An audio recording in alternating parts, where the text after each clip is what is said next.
오늘도 여러분들에게 하나님의 은혜와 평강이 함께하길 바랍니다. 오늘 본문의 말씀은 요셉과 그의 형제들이 이제 화해의 마지막에 있었던 에피소드입니다. 바람직했던 그 형제의 관계가 이제 점점 회복의 단계로 가고 있는 마지막 단계입니다. 저는 이 본문을 생각하면서 혹시 이들이 다 관계가 회복되었고 그리고 이제 그동안의 문제들이 어디서 발생되었을까 하는 것에 대해서 대화를 나누었다면 혹시 이런 대화를 나누지 않았을까 생각해 봤습니다. 형들에게 물어봤을 것입니다. 형들이 그렇게 악독하게 했기 때문에, 나를 팔아버렸기 때문에, 나를 버려버렸기 때문에 내가 그 고생을 하였고 형들을 미워하게 되었고 끝까지 증오를 품었던 것은 아니었을까라고 이야기할 수 있었을 것입니다. 그러나 사람은 각자의 입장 속에서 다들 이유가 있습니다. 한번 저는 형들의 입장에 한번 서봤습니다. 형들이 그렇게 잘못했을까 가운데 속에 그들은 다른 데에 핑계를 돌릴 곳이 한 군데 있었습니다. 바로 아버지의 편애입니다. 문제의 발달은 아버지 야곱이 편애하고 있다는 데 속에서 항변할 수 있는 것입니다. 아버지는 늘 자신이 사랑하는 부인 라헬이 낳아준 요셉과 베냐민만 애지중지했습니다. 또한 요셉만 더욱더 애지중지하였죠. 아니, 두 아들만 편애한 것 같습니다. 혹시 여기 계신 분들의 편애를 경험해 보신 적이 있으신가요? 아니, 우리는 느껴봅니다. 어디의 공동체 속에서 서로 사랑하는 사람들의 무리가 있는 가운데 속에서 나는 잠깐 물려나 있으면 속상합니다. 아니, 내가 사랑해 줄 거라고 기대하는 사람이 나를 사랑해 주지 않고 다른 사람만 사랑하고 있으면 소외감을 느낍니다. 소외감을 느끼면 내가 무엇인가 잘못하고 있는 것인가? 아니, 내가 무엇이 부족한가? 고민해 봅니다. 근데 나에게는 아무 문제가 없어요. 그냥 사랑하는 사람이 편애하고 있어요. 그러면 여러분들은 어떤 마음이 드는가요? 다른 이는 따뜻한 사랑의 울타리 안에 있는데 나는 춥고 추운 바깥에 있다고 생각해 보면 그 가운데 속에서 점점점 화가 나고 이를 갈게 되고 그리고 그 편애에 대해서 질투를 하게 됩니다. 속에서 부글부글 끓는 것을 어떻게든 풀어야 하는데 아들이 아버지에겐 풀 수가 없습니다. 그러니 원인의 제공자인 동생에게만 풀 수밖에 없었습니다. 아버지의 편애에 상처를 입은 모든 형제들이 똘똘똘 뭉쳤습니다. 10명이나 같은 마음을 품었다는 것은 분명히 한 사람이 잘못하고 있는 것이라고 그들은 확신했습니다. 그리고 그들은 뭉쳐서 죄책감도 느끼지 못한 채 엄청난 일을 저질러 버립니다. 그러니 형제들은 우리의 문제가 아니라 아버지의 문제가 아닌가요? 라고 항변할 수 있을 것입니다.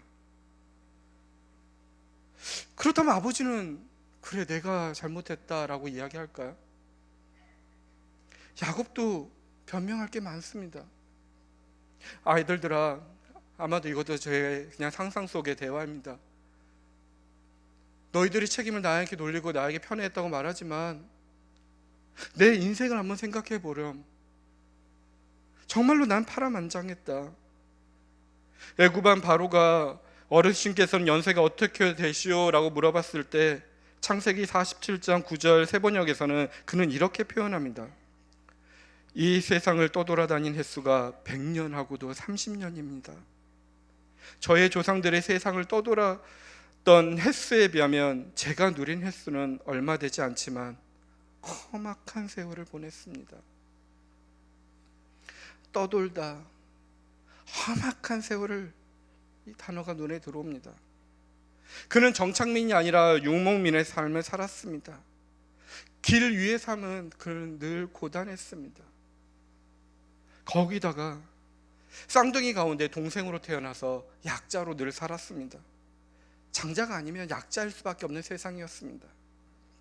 그런데 그는 자기에게 주어진 삶의 조건에 순응하지 않았습니다. 그 악조건에서 벗어나기 위해서 몸부림쳤습니다.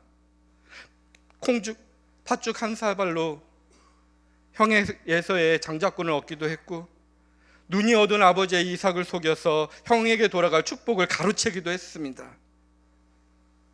그렇지만 그 뒤로의 인생은 그가 원하는 대로 얻지 못합니다. 외가에 있는 외삼촌 집에 가서 20년을 종살이처럼 살아버립니다. 좋아하는 여인을 아내를 얻기 위해서 억지로 좋아하는 여인의 가까운 사람들을 아내로 얻었고 그들을 통해서 자녀를 가져야만 됐습니다. 열심히 일해서 재산을 가져야 됐지만 그 재산을 외삼촌에게 거의 절반이나 빼앗기는 그런 억울한 일도 당합니다. 그리고 떠나옵니다. 하지만 떠나오는 길도 형을 만나는 것 속에서 두려움으로 살아갑니다. 고달픕니다. 그러다가 세월이 지나서 이제 늙음한직에 사랑하는 아내를 얻었고 그 아내를 통해서 아들을 얻었고 그 아들이 이제 나의 삶에 하나님의 선물이라고 생각하는 순간 그 자신의 인생의 한 덩어리의 그 자녀를 사랑할 수밖에 없었다는 것입니다. 내가 100년을 넘게 이렇게 피해만 입고 살다가 내가 원하는 사랑하는 여인에게서 사랑하는 아들을 가지고 정착하여 살고 있는데 그 아들을 사랑하는 게 그렇게 잘못이니? 라고 항변할 수 있는 것입니다. 그렇다면 형 에서에게 문제가 있었을까요? 아니면 아버지 이삭에게 문제가 있었을까요? 아니면 자식의 이익을 가로챈 라반에게 문제가 있었을까요? 아마도 저는 이런 것을 생각해 봤을 때 우리의 가족의 문제가 있다고 생각합니다. 삶의 문제들을 계속해서 소급하다 보면은 내 안에 있는 문제들이 우리의 가족에게서 온 영향력 속에 있을 수 있다라는 것입니다. 세상에 살아갈 때 우리는 외적인 요인들에서 많은 영향을 받습니다. 근데 가장 큰 요인은 가족이란 집단입니다. 가족들로부터 벗어나기 위해서 일찍이 독립해서 집을 떠나서 살고 있다 해도 어느 날 자신의 삶을 돌이켜보면 부모와 똑같은 삶을 살아가는 모습을 발견합니다. 아버지의 세대에서 할아버지의 세대에서 일어났던 일들이 내 안에서 동일하게 반복되고 있는 것을 발견한다는 것입니다. 이런 이유로 이혼이나 알코올 중독 그리고 다른 중독에 그리고 성적인 학대, 불행한 결혼 생활, 가출, 권위에 대한 불신, 혼외 임신, 안전된 관계를 유지 못하는 것들이 삶의 양식들이 한 세대에서 다음 세대로 전해지고 있다는 것입니다. 과거로부터 이어지는 가족의 행동 양식이 우리가 굳이 의식하지 않은 채 우리의 삶 속에서 일어날 수 있다는 것입니다. 성경의 인물들 분명히 서로의 축복으로 이어진 관계들입니다. 야곱의 아버지 이삭 그리고 그 아버지 아브라함으로부터 계속 축복도 내려왔지만은 죄도 같이 연결되었다는 것입니다.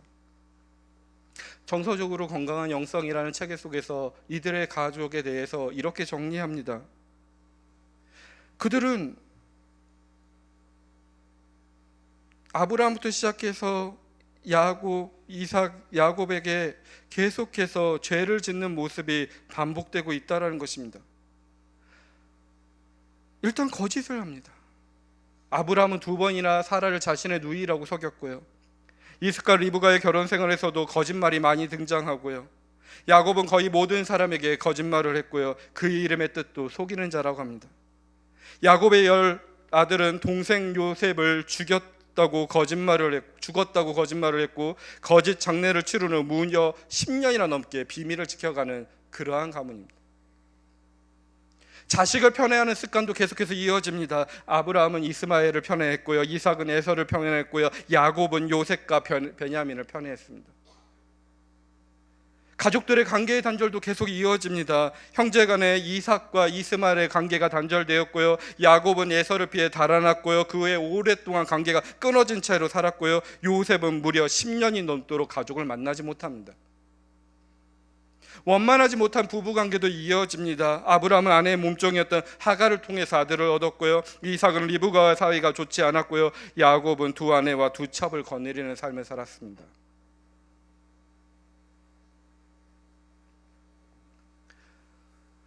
우리들이 성경의 인물의 가족들을 좋은 면 말고 다른 면을 봤더니 그렇게 성숙하고 건강한 모습 같지 않습니다.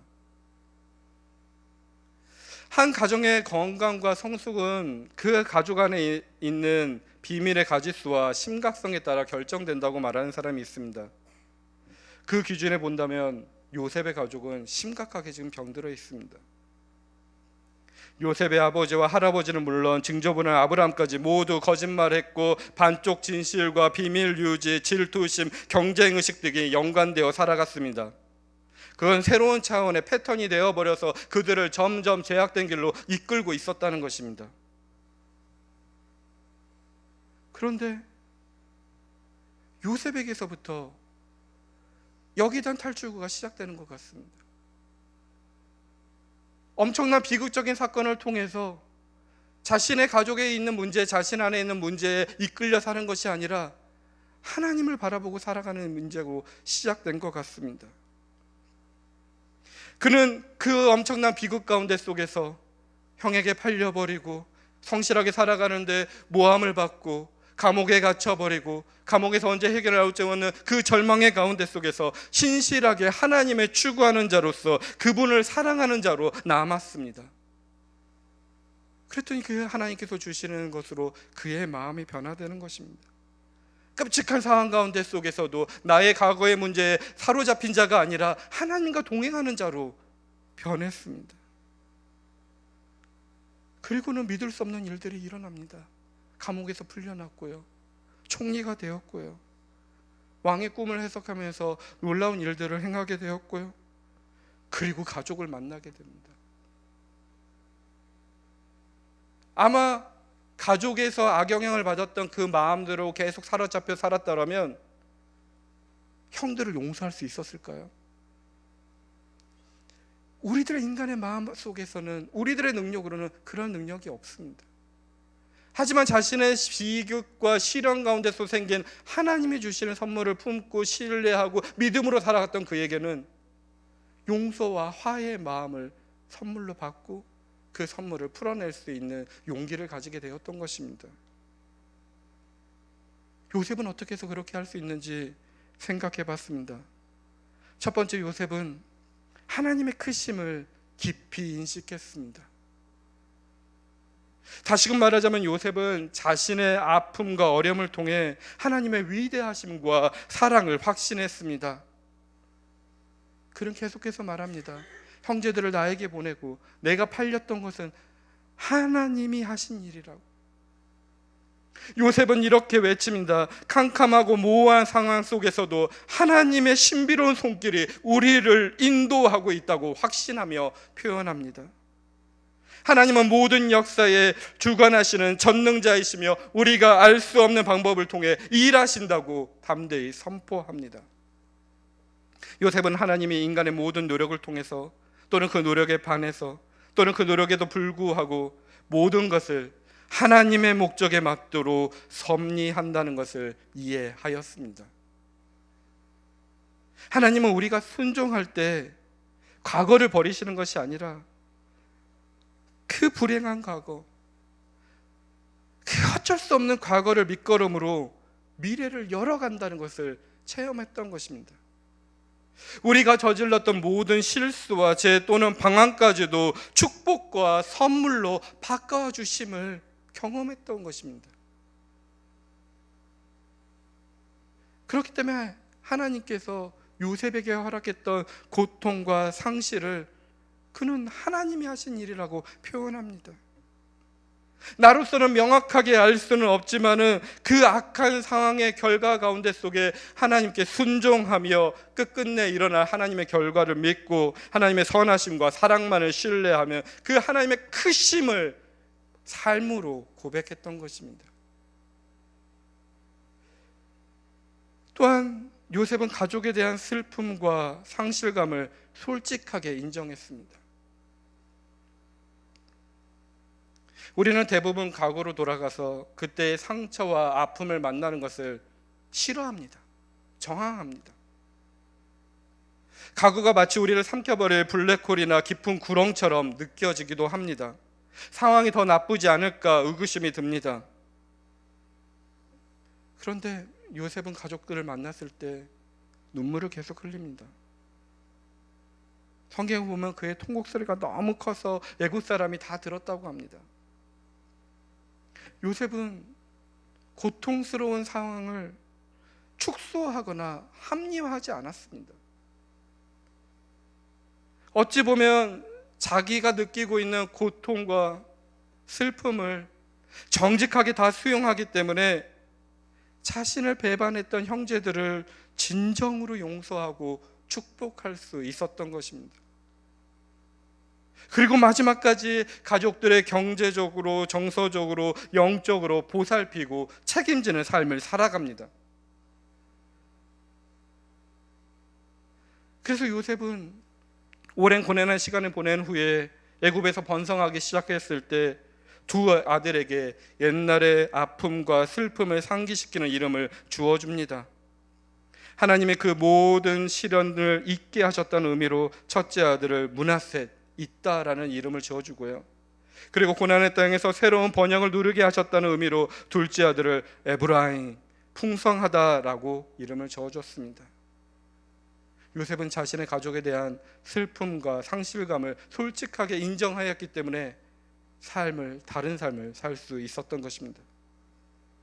또한 세 번째, 요셉은 성경에 따라 자신의 인생을 다시 써갔습니다. 요셉은 분명히 억울한 상황 가운데 속에서 이런 말을 할 수 있는 환경들이 있었습니다. 난 존재할 이유가 없어. 내 인생은 망해버렸어. 나의 존재 가치는 없어. 아무도 믿지 않을 거야. 절대 위험을 무릅쓰지 않을 거야. 아무것도 느끼지 마. 미칠 만큼 가슴이 아파. 나는 실패자야 라고 표현할 수 있는 상황들이 너무나 많지만 그는 그러지 않았습니다. 부정적인 메시지나 그러한 트라우마를 자신의 마음에 각인시키지 않았습니다. 요셉은 자신의 과거를 너무나 잘 알았기 때문에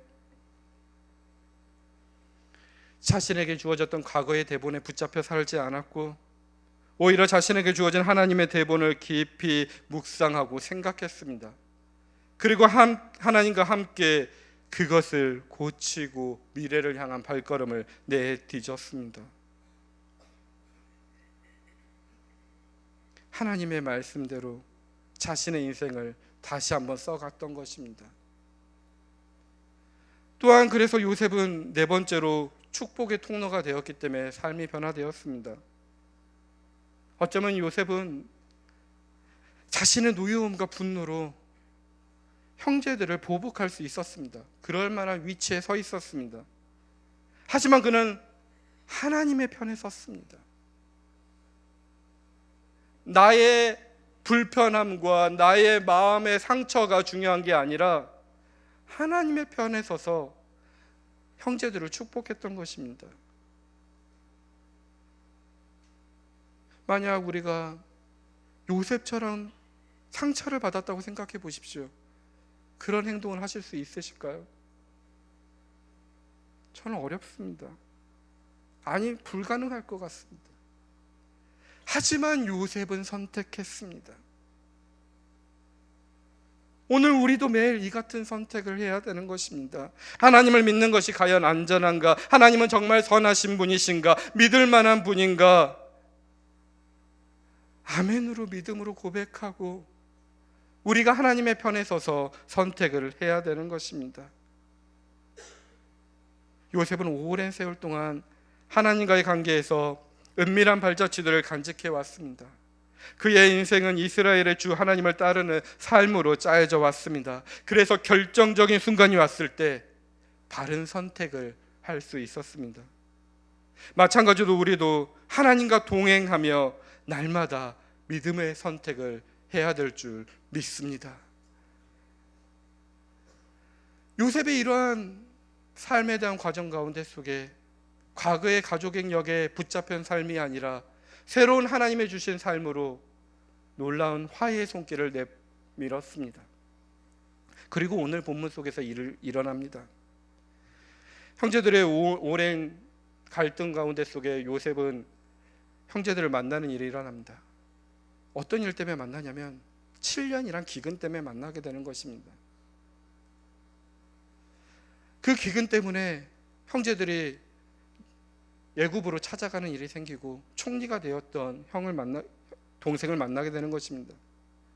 그런데 형들은 세월이 많이 지나서 그런지 동생을 알아보지 못합니다. 아마도 형들은 그 동생을 잊고 살았기 때문에 그럴 수 있을 것입니다. 기억하고 싶지 않았을 것입니다. 하지만 동생 요셉은 달랐습니다. 형들 얼굴 하나하나를 잊을 수 없었을 것입니다. 잊지 못했을 것입니다. 그래서 요셉은 형들을 바로 알아봅니다. 그리고 딴 사람이처럼 형들을 떠봅니다. 그리고 이전에 자기를 팔았던 그대로의 사람인지 아니면 좀 변했는지 시험해 봅니다. 그래서 형들을 나라를 틈을 엿보러 온 첩자라고 죄를 뒤집어 씌우기도 하고 감옥에 가두기도 하고 신랑 자루에 돈을 집어넣어 그를 당황시키게 합니다. 그리고 끝끝내 베냐민을 데려오게끔 만들어 버립니다. 도무지 이해되지 않는 상황 가운데 속에서 형제들의 마음속에도 변화가 생깁니다.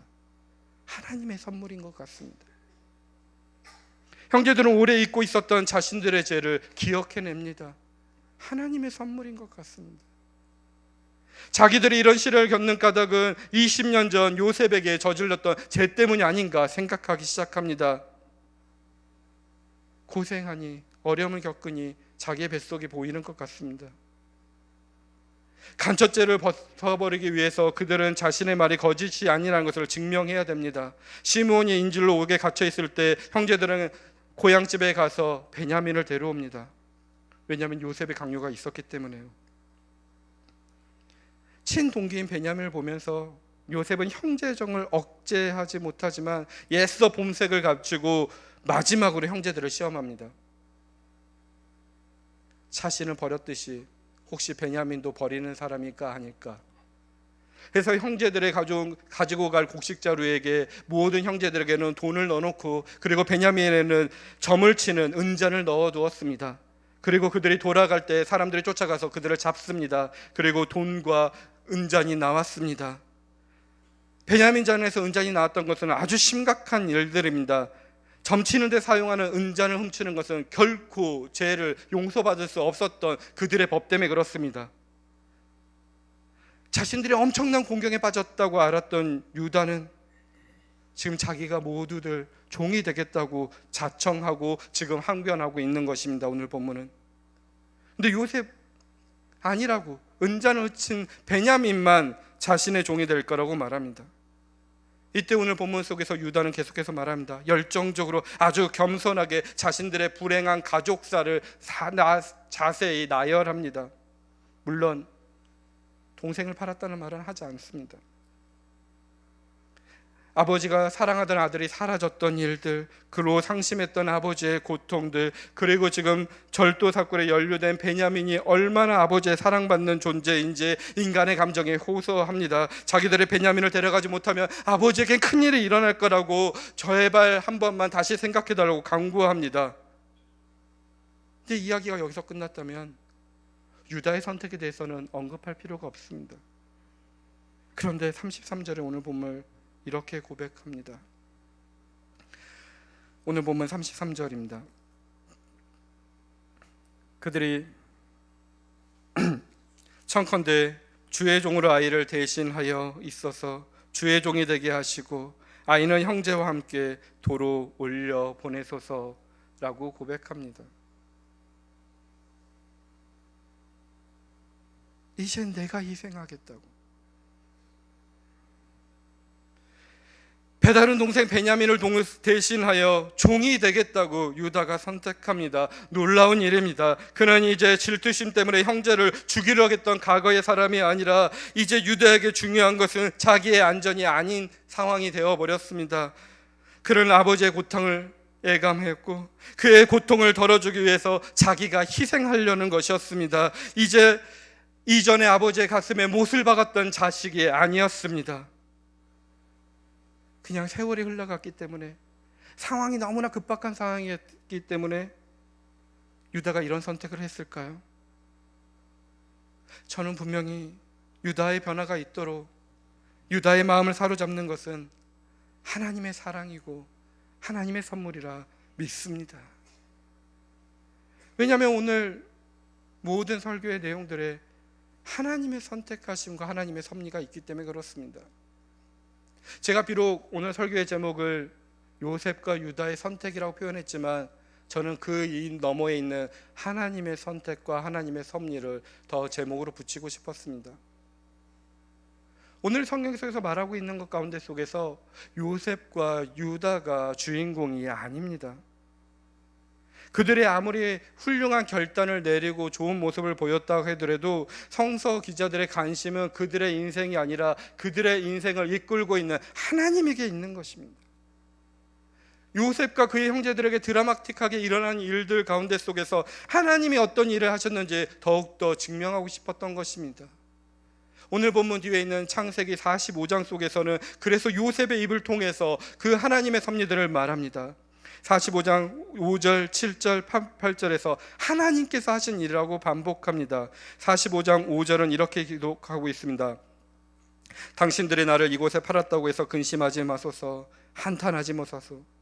하나님이 생명을 구원하시려고 나를 당신보다 먼저 보내셨나이다. 아멘. 7절엔 또한 하나님이 큰 구원으로 당신들의 생명을 보존하고 당신들의 후손을 세상에 두시려고 나를 당신보다 먼저 보내셨다. 하나님이 하신 일을 고백합니다.